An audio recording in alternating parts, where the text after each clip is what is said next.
In this video, we're going to talk about synthesis of diols and how organic chemists can control which diol is formed based on the reactants used in the synthesis. First, we'll talk about how the antidiol is formed from the alkene. In the first step, MCPBA is used as an oxidizing agent to form a three-membered ring attached to the alkene. In the second step, hydroxide rings open the epoxide, and then water protonates the second carbon-oxygen bond, leading to the antidiol.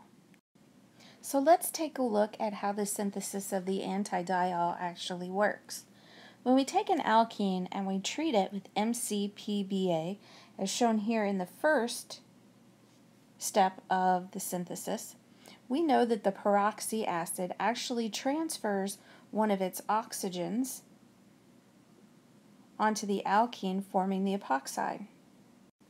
In the second part of the synthesis, hydroxide comes in and rings open the epoxide by backside attack, leading to the anti-stereochemistry of this OH bond.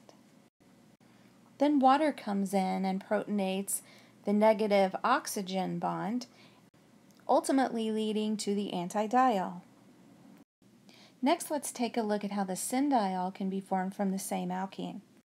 First, we'll react the alkene with osmium tetroxide, and in the second step, we will reduce the osmium with sodium bisulfite in water.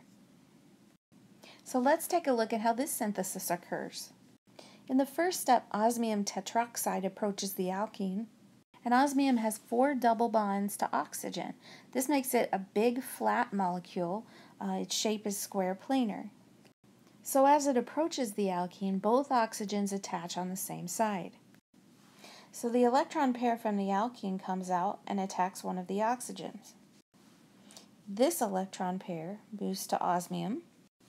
Then this electron pair will come out and attack the other side of the alkene. This leads to this intermediate we see here in the middle. And we see where both oxygens have attached from the same side because they're both attached to the same osmium.